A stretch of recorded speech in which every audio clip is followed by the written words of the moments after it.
Vous écoutez Passer en mode HD, d'humain à divin, le podcast où je t'explique comment accéder à ta puissance créatrice et comment l'utiliser pour créer plus d'abondance dans toutes les sphères de ta vie.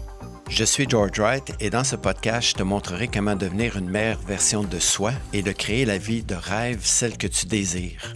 C'est un rendez-vous des entrepreneurs, des chefs d'entreprise et des leaders désireux de créer un impact stimulant et durable dans leurs relations. Bonjour à tous et bienvenue dans l'épisode numéro 14 du podcast Passer en mode HD, d'humain à divin.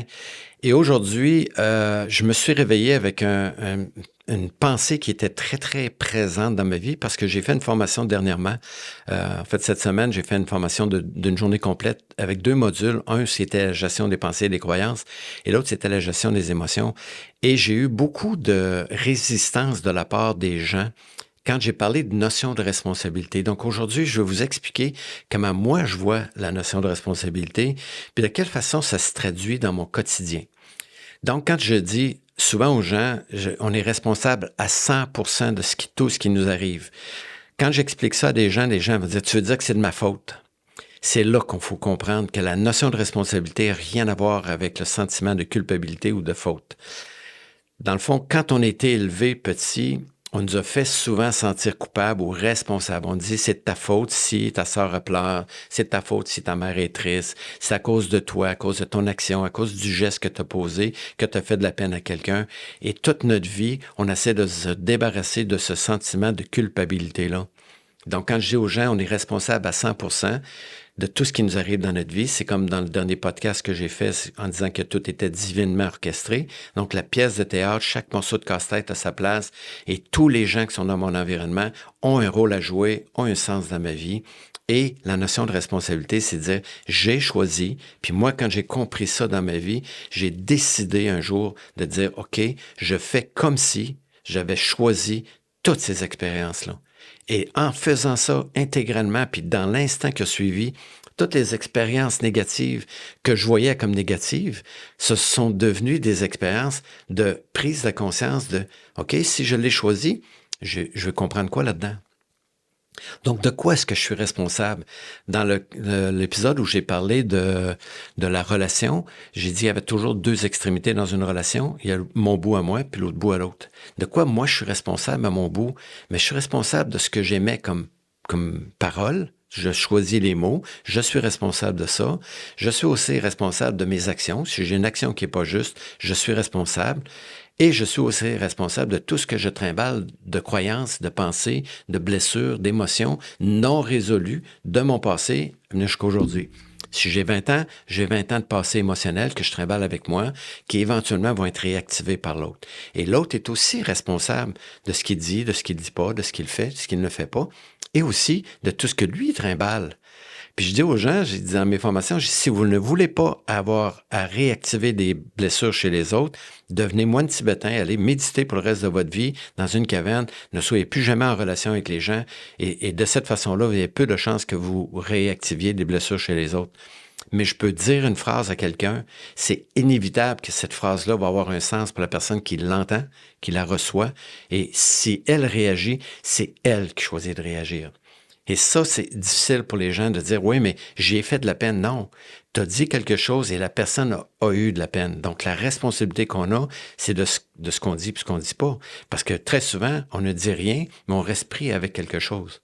Donc, c'est pas l'autre qui nous a imposé sa façon de voir, sa façon de penser, ou ses croyances, ou son désir sur moi que j'agisse d'une certaine façon pour qu'elle soit heureuse. C'est juste moi qui l'ai accueilli, cette information-là, puis qui l'a transformée en « bon, il faut que je fasse attention pour pas faire de la peine à l'autre ». Puis c'est là, probablement, la pilule la plus grosse, c'est de dire « je ne suis pas responsable de la blessure de l'autre qui a été réactivée dans mon expression, dans mon geste ». Et des fois, c'est très, très... La ligne est mince entre, oui, j'ai fait de la peine parce que j'ai été méchant avec elle. Oui, mais même si tu avais été méchant, elle avait le choix de dire, tu ne me traites pas comme ça. Tu ne me parles pas comme ça. Donc, la notion de responsabilité, c'est une grosse pilule, puis il faut être capable de détacher responsabilité avec culpabilité. Parce que j'ai un client aussi qui dit souvent, oui, mais si c'est moi qui l'ai fait arriver, c'est de ma faute. Non, c'est pas de ta faute, parce qu'on se fait pas arriver des choses consciemment. c'est bien souvent, c'est inconscient. Puis ce qui est inconscient, c'est tout notre système de pensée puis de croyance qui vibre à l'intérieur de nous, puis qui dit, bon, ben si je pense que je suis pas gentil, puis souvent dans nos croyances, c'est je le mérite pas, je suis pas gentil, je suis pas à la hauteur, je suis pas fin, puis je suis pas fine. Donc ça, si c'est des croyances qui vibrent en dedans de moi, c'est sûr que je vais avoir des expériences qui vont correspondre à cette croyance-là, parce que les gens vont nous traiter, vont dire, regarde, elle me traite de même parce que je suis pas fin ou je suis pas fine. Donc ça, c'est une chose qu'il faut vraiment prendre conscience et être capable de faire la différence entre de quoi je suis responsable, mais je ne suis jamais, jamais coupable de quoi que ce soit. Évidemment, attention, si je viole quelqu'un ou je blesse quelqu'un volontairement, je vais avoir une responsabilité. Mais j'ai ça comme responsabilité et c'est tout. À partir de là, je veux pas que les gens pensent que je suis en train de dire il faut que vous vous détachiez à tout prix, puis c'est pas mon problème à moi, c'est son problème à elle, parce que je l'entends souvent dans les entreprises. Ouais, puis ça veut dire que j'ai dit à la personne, ben ça, c'est ton problème. La différence entre c'est ton problème, puis je suis conscient que j'ai fait quelque chose qui n'a pas été gentil, est-ce que tu veux qu'on en parle, puis on va rétablir le lien de la communication avec la personne? Ça peut être un geste que je peux faire. Mais je suis jamais responsable de la réaction de l'autre. Puis ça, c'est probablement quelque chose de très, très difficile et pour les gens de comprendre ce processus-là, parce qu'on était tellement programmés à croire que si j'agis de cette façon-là, papa et maman vont être contents, mon professeur va être fier de moi, mon éducatrice, ma nounou, peu importe. C'est qu'on nous a appris que en agissant, on exige de nous d'agir d'une certaine façon pour que l'autre se sente bien, puis le reste de notre vie, il faut essayer de se détacher de ça, puis de revenir à sa notion de responsabilité. Donc, je sais que c'est quelque chose qui est gros, la pilule est grosse à avaler.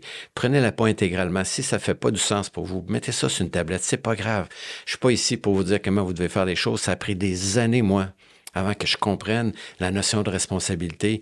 Je vous la livre en vrac, en 4-5 minutes, 6 minutes, si on veut, mais vous n'êtes pas obligé de l'accepter comme étant vrai, mais expérimentez des choses, puis allez voir comment vous dites quelque chose à la personne, puis vous allez avoir 10 personnes dans une salle, vous allez dire la même chose, puis avoir 10 réactions différentes. Ça veut dire que vous êtes responsable des 10 réactions des gens. Je donne un exemple concret dans les entreprises. Je dis aux gens, vous allez expérimenter que vous allez devoir ce matin, on est lundi matin, annoncer à 10 de vos collègues de travail que vendredi, leur semaine de travail finie, ils sont congédiés. Je dis, c'est quoi les réactions potentielles des gens qui reçoivent l'information, je suis congédié? Il y en a un qui peut être triste, l'autre peut être en colère, l'autre peut être dans l'incompréhension, l'autre peut être dans le déni, un autre peut être même content.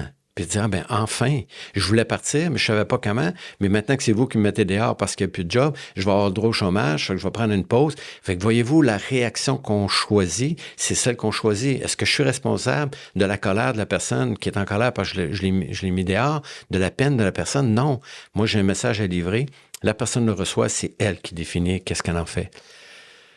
Bon, évidemment, la notion de responsabilité, je vais revenir assez souvent dans le podcast pour que vous compreniez comment ça se passe, puis je donnerai des exemples un peu plus concrets. Mais ici, essayez de faire la différence entre responsabilité et culpabilité. Il n'y a personne qui se lève le matin pour blesser quelqu'un. Ça se peut que dans son inconscience ou dans son incompétence, il va faire des choses qui vont blesser l'autre, mais pas en fait volontairement. Donc, c'est l'autre qui est blessé. Et je peux rester dans la relation avec l'autre en disant, je vois que ce que je t'ai dit, ce que j'ai fait, peut t'avoir affecté. Est-ce que tu veux qu'on en parle? Et là, la personne pourra exprimer comment elle vit les choses. Mais le défi, ça va être d'accepter qu'on n'est pas coupable de ce qui se passe chez l'autre. C'est pas de notre responsabilité. Donc, en terminant, méditez sur le fait de je suis responsable, mais non coupable. Je fais aucune chose volontairement, à moins que vous soyez un voleur et un meurtrier. Je crois que là, il y a des choses qu'on fait volontairement, mais on aura la conséquence de la responsabilité de nos gestes aussi éventuellement. Et c'est pas à l'autre à nous punir, c'est nous-mêmes qui allons nous punir et payer la facture de notre geste. Donc, différencier responsabilité, culpabilité, puis on se revoit la semaine prochaine pour un autre sujet. Puis peut-être qu'on ira un peu plus en profondeur sur cette notion-là, éventuellement. Bonne semaine. Merci d'avoir pris le temps d'écouter le podcast jusqu'au bout. Si tu es rendu ici, c'est que le sujet t'a probablement intéressé. Ma mission est évidemment d'impacter le plus positivement possible les leaders de ce monde. Si tu veux contribuer à ma quête, je t'invite à partager ce podcast avec tes connaissances, tes amis, via les réseaux sociaux. J'aimerais aussi lire tes commentaires. Puis si tu avais un sujet que tu aimerais que je traite, il me fera plaisir de l'adresser lors de mes prochains épisodes. Si tu peux aussi me rejoindre sur mon site web qui est writeexpert.com, sur mon Facebook commercial, sur mon LinkedIn et aussi sur ma chaîne YouTube. Et au plaisir de te revoir dans les prochains épisodes.